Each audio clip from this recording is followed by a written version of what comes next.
जय गुरु जी। वीडियो को लाइक कीजिए, चैनल को सब्सक्राइब कीजिए और बेल आइकन को प्रेस कर दीजिए ताकि आपको लेटेस्ट वीडियो के अपडेट्स मिलते रहें। कामयाब होने के लिए अकेले ही आगे बढ़ना पड़ता है। लोग तो पीछे तब आते हैं जब आप कामयाब होने लगते हैं। जय गुरु जी। आज मैं आप सबके साथ जो सत्संग शेयर करूंगी वो आप सब में से ही एक हैं जिन्होंने हमारे साथ अपनी डिवाइन जर्नी शेयर करी है और हमें बहुत अच्छा लग रहा है कि आप सब हमें इतने प्यारे प्यारे सत्संग भेज रहे हैं। ऐसे ही निरंतर सेवा करते रहें। आज जो आप सत्संग सुनोगे वो गुरु भक्त आंटी का है और आंटी जी दिल्ली से हैं। आंटी जी ने हमारे साथ बहुत ही चमत्कारी सत्संग शेयर करा है।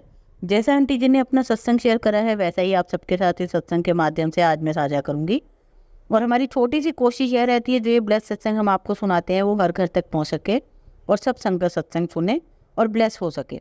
इसलिए सब संगत सत्संग के अंत तक बने रहना और सत्संग को बहुत ध्यान से सुनना और सत्संग को बीच में ना छोड़ें, क्योंकि सत्संग सुनने वाले का भी कल्याण होता है और सत्संग करने वाले का भी। और हो सकता है जो आज आप सत्संग सुने उससे आपको अपने कई सवालों के जवाब मिल जाएं। तो चलिए सत्संग शुरू करते हैं। जय गुरु जी। जय गुरु जी। संगत जी, गुरु जी के चरणों में कोटि कोटि प्रणाम। सारी संगत को जय गुरु जी। संगत जी, आज ये मेरा पहला सत्संग है। अगर सुनाने में कोई गलती हो जाए तो माफ़ करना। आज मैं अपना पहला सत्संग शेयर करने जा रही हूँ। गुरु जी की कृपा से गुरु जी का आदेश हुआ है और मैं अपना सत्संग शुरू करने से पहले गुरु जी का मंत्र जाप करना चाहती हूँ। ओम नमः शिवाय, शिव जी सदा सहाय। ओम नमः शिवाय, गुरु जी सदा सहाय। क्योंकि कई बार मन में गुरु जी को लेकर अलग अलग बातें आती थी, जैसे कि गुरु जी शकाल की तरह दिखते हैं, ये कैसे गुरु जी हैं। उस समय यही दिमाग में चल रहा होता था। बहुत बुरा भला याद आता था। मुझे सब माफ़ करना गुरु जी। आज मैं अपनी उस सोच के लिए माफ़ी मांगती हूँ। लेकिन गुरु जी ने मेरा साथ कभी नहीं छोड़ा। वह महादेव के रूप में सदा ही मेरे साथ रहे हैं और अब खुद महाशिव ने मुझे अपने चरणों में बैठा लिया है। मैं अपना नाम गुप्त रखना चाहती हूँ। मैं दिल्ली की रहने वाली हूँ। मैं सिंगल पेरेंट हूँ और मेरा एक बेटा है जो मेरे साथ रहता है। मैं महादेव की बचपन से ही भक्त हूँ और मुझे मेरे बेटा भी महादेव जी के आशीर्वाद से ही मिला है। जैसे सत्संग में कहा जाता है कि आप अपनी जर्नी स्टार्टिंग में बताइए। मुझे गुरु जी के साथ जर्नी कब से शुरू हुई है तो मुझे भी नहीं याद। मेरे गुरु जी ने मेरा हाथ कब से पकड़ा हुआ था यह मैं खुद भी नहीं जानती थी। गुरु जी ने बहुत बार आदेश दिया लेकिन मैं नादान उनका आदेश समझ ही नहीं पाई। मुझे माफ़ करना गुरु जी। गुरु जी ने बहुत बार हिंट भी दिया कि बड़े मंदिर मुझे बुलाने के लिए, पर गुरु जी का हुक्म शायद था ही नहीं, क्योंकि हमारे अंदर इफ़ बट बहुत चलते रहते हैं। मैं जहाँ से पूजा का सामान लेती उन्हीं अंकल जी ने मुझे बोला आप बड़े मंदिर जाओ, लेकिन जब तक गुरु जी का आदेश ना हो तब तक कहाँ संभव होता है। फिर शॉप वाले अंकल जी ने कैलेंडर के रूप में मुझे गुरु जी का स्वरूप दिया, लेकिन उस समय मेरा कोई कनेक्शन नहीं था गुरु जी के साथ।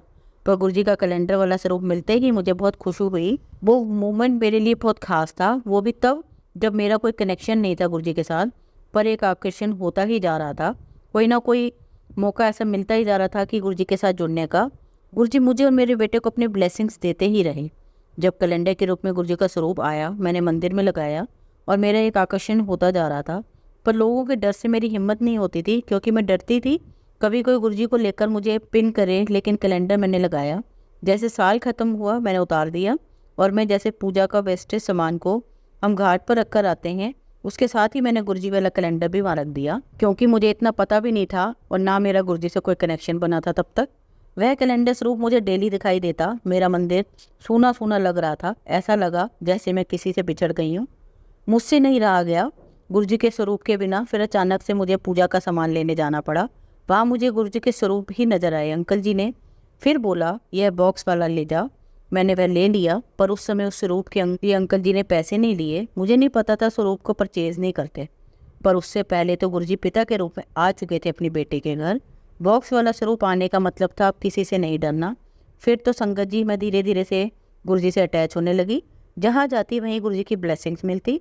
फिर मुझे मेरे कज़न के जरिए मैसेज आया तुम बड़े मंदिर जाओ, लेकिन तब तक गुरु जी का हुक्म ना हो तब तक कुछ नहीं होता।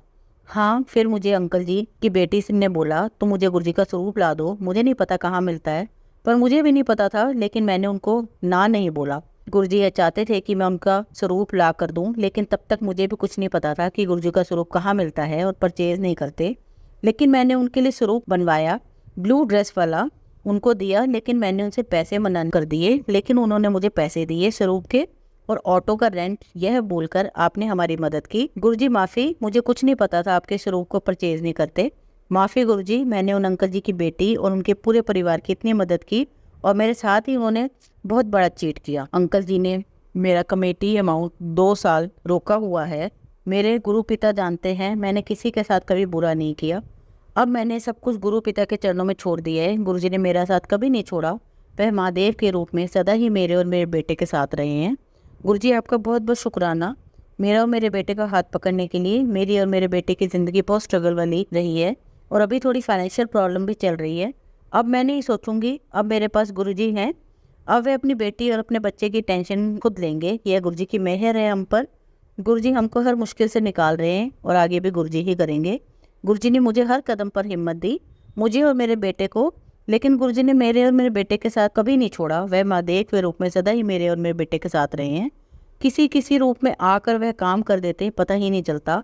और अब खुद महाशिव ने मुझे अपने चरणों में बैठा लिया है। गुरुजी किसी न किसी रूप में आकर मेरी और मेरे बेटे की हेल्प करते हैं। मैं हर पल गुरुजी का शुक्राना करती हूँ और हम नादान समझ ही नहीं पाते। फाइनली गुरुजी से मेरा कनेक्शन 2023 में क्रिसमस से पहले हुआ था, जब मैं पहली बार बड़े मंदिर गई। गुरुजी की ब्लेसिंग्स मिली लंगर प्रसाद के साथ। शुक्राना गुरुजी, बहुत बहुत शुक्राना गुरुजी। गुरुजी ने हमेशा मुझे महसूस कराया मैं हमेशा तेरे और तेरे बेटे के साथ हूँ। मेरा बेटा किसी समस्या में फंस गया हो और ना फ़ोन पिक करे, मैं डर गई बहुत। उस दिन महाशिवरात्रि थी 2024 की और गुरुजी ने मेरे बेटे को समस्या से निकाला और बेटे को एहसास भी कराया कि क्या सही है क्या गलत है। इस दुनिया में मेरा बेटा समझ गया। गुरुजी की ब्लेसिंग से मेरे बेटे को रियलाइज़ हुआ। आज बेटा भी गुरुजी से कनेक्ट हो रहा है। जय गुरुजी, शुक्राना गुरुजी। ये तो गुरुजी ही जानते हैं कैसे कब संभालना है और कैसे हमारे साथ हर पल रहते हैं। हम कभी सोच भी नहीं सकते। अब यही आराधना करती हूँ गुरुजी से, हमेशा ऐसे ही हमारे साथ रहें और अपनी मेहर बनाए रखें सभी संगत पर और उनके परिवार पर। अपनी मेहर बनाए रखें गुरुजी।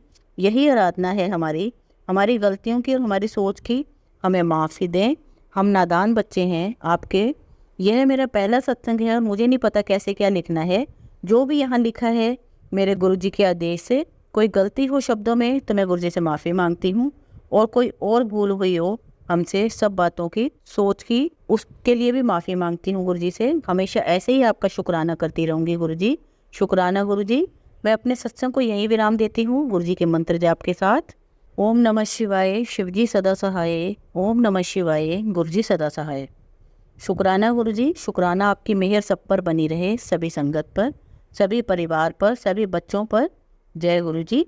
संगत जी, अब हम फरीदाबाद से गौरी आंटी जी का सत्संग सुनेंगे। जय गुरुजी। जय गुरुजी। संगत जी, मैं गौरी। मेरा पहला सत्संग 8 मार्च महाशिवरात्रि पर किया था। आज का मेरा सत्संग बहुत छोटा सा है पर बहुत बड़ा भी, क्योंकि 8 महीने के बाद गुरुजी महाराज ने मुझे काम बख्शा। संगत जी, राह बहुत मुश्किल है, चलना आसान नहीं, पर गुरुजी ने हाथ थामा हुआ है, इसलिए रास्ते बन जाएंगे और मंजिल मिल जाएगी। उन पर भरोसा रखो, वो सबकी तकलीफ दुख दूर करेंगे। हर पल हर सांस में उनका नाम जपो और यकीन रखो अपने गुरुजी पर। नैया पार होगी, मंजिल भी मिलेगी।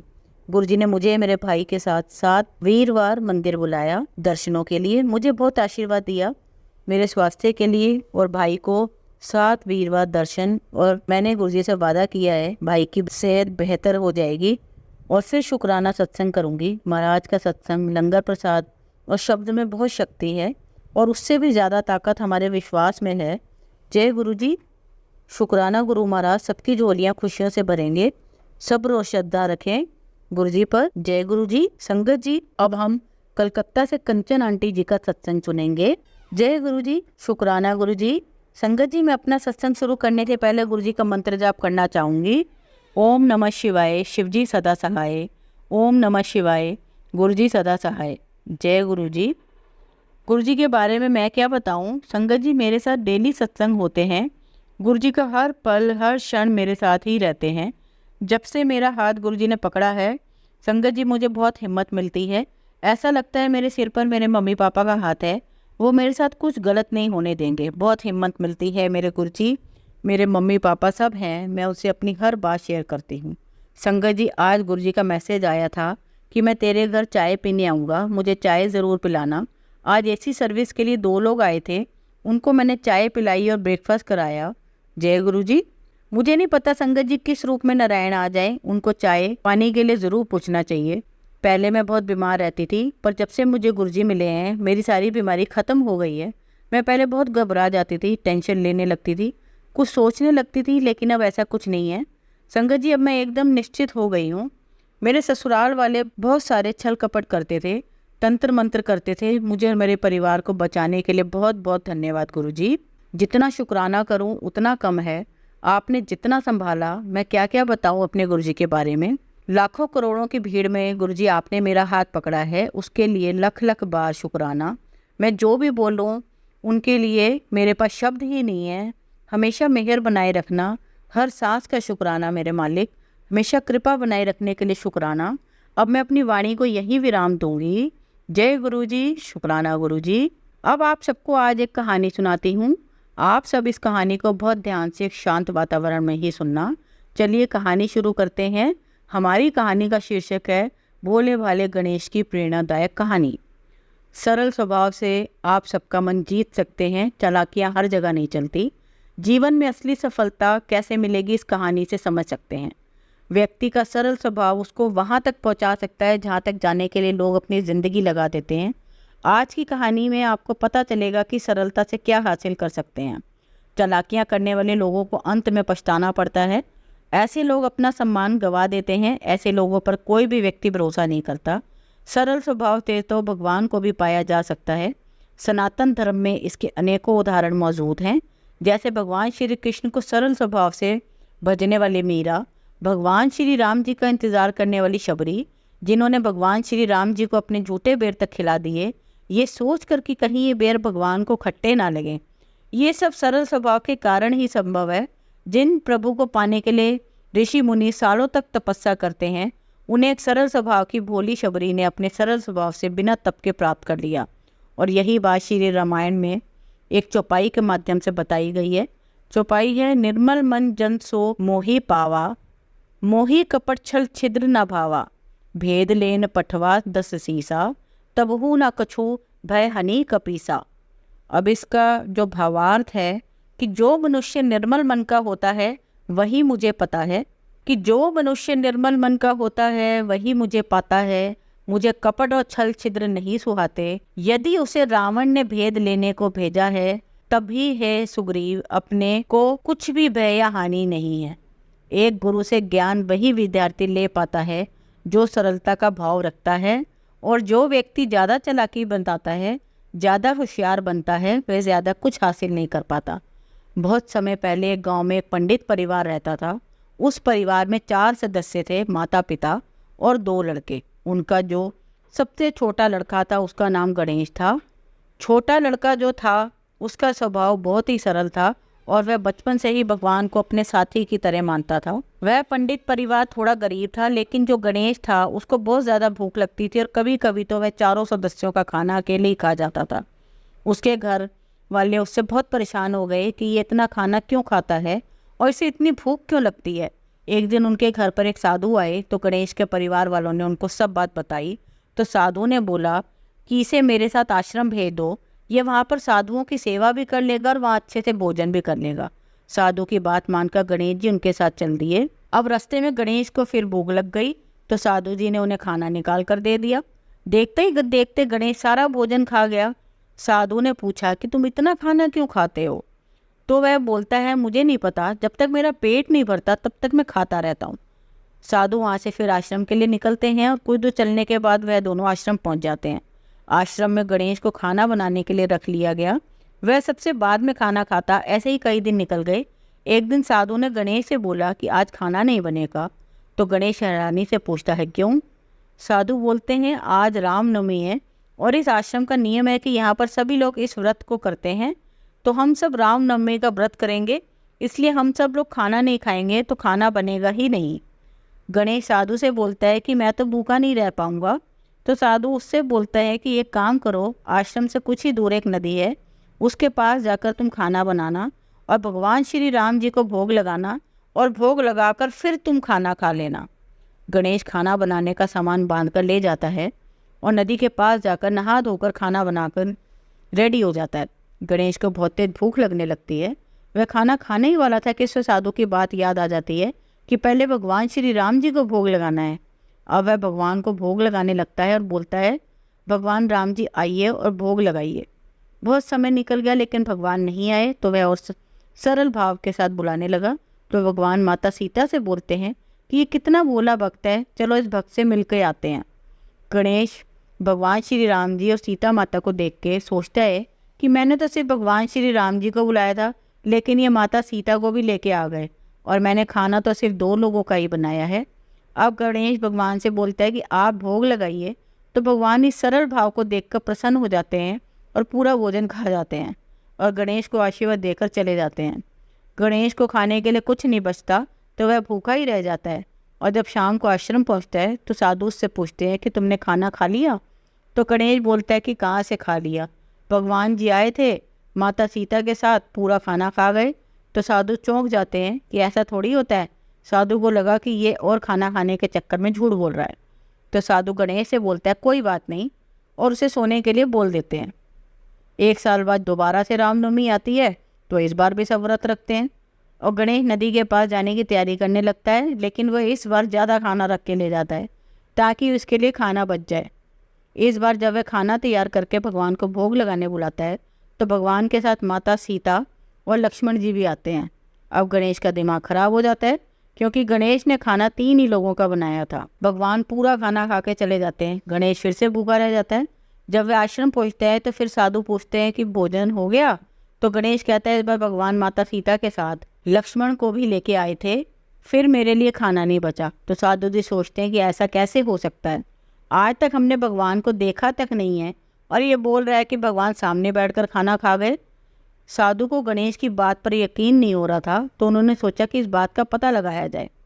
साधु कुछ दिनों बाद गणेश को फिर भगवान को भोग लगाने नदी के पास भेजते हैं तो वह जाता है और फिर खाना तैयार करता है और भगवान को भोग लगाने के लिए बुलाता है, लेकिन उसे यह पता नहीं रहता कि साधु दूर से ही उसे देख रहे होते हैं।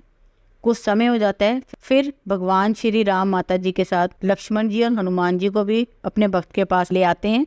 इस बार गणेश ने 3 लोगों के लिए खाना बनाया था, लेकिन वह हनुमान जी को और साथ लेकर आ जाते हैं। तो गणेश भगवान श्री राम जी से बोलता है भगवान आप पहले ही बता दिया करो कि किस किस को साथ लेके आओगे, आप सारा भोजन खा जाते हो और मैं भूखा ही रह जाता हूँ। गणेश के इस बोलेपन से भगवान प्रसन्न हो जाते हैं और यह सब देखकर साधु दंग रह गए और गणेश से बोलते हैं जिन प्रभु को पाने के लिए हम सालों तपस्या करते हैं हमें तब भी दर्शन नहीं हो पाते, लेकिन तुम्हारे भोलेपन और सरल स्वभाव से भगवान को स्वयं भोग लगाने आना पड़ता है। अब नैतिक शिक्षा जो हमें इस कहानी से मिलती है, जिस प्रकार गणेश ने भगवान श्री राम जी को बुलाने के लिए लगातार प्रयास किया और जब तक वह नहीं आए तब तक लगातार प्रयास करता रहा, लेकिन भगवान को साक्षात भोग लगाने के लिए बुला ही लिया अपने सरल स्वभाव और लगातार प्रयास के द्वारा, उसी तरह हमें भी अपने लक्ष्य के प्रति लगातार प्रयास करना होगा। जीवन में सफलता हो सकती है चालाकियों से मिल जाए, लेकिन दुनिया में अपना नाम अमर करने के लिए आपको अपने स्वभाव को बदलना होगा, अपने स्वभाव को सरल बनाना होगा, तभी आपको असली सफलता मिलेगी। जैसे sir Ratan Tata network marketing business में भी यही होता है। जो हमारे गुरु होते हैं उनकी बात को अगर व्यक्ति बिना दिमाग लगाए मन लगा कर काम करता है तो उस व्यक्ति को जल्दी सफलता मिल जाती है। जीवन में सफल होने के लिए भी आपको अपने ग्राहक के निर्मल मन से सेवा भाव रखकर मदद करनी चाहिए, अपने गुरु की बातों का सही से अनुसरण करना चाहिए। धन्यवाद संगत जी। संगत जी, अगर आपको आज का सत्संग अच्छा लगा हो तो आप इस सत्संग को और संगत के साथ जरूर साझा करें, जिससे वो भी महाराज का दिव्य आशीर्वाद प्राप्त कर सकें। जय गुरु जी। शुक्राना गुरु जी।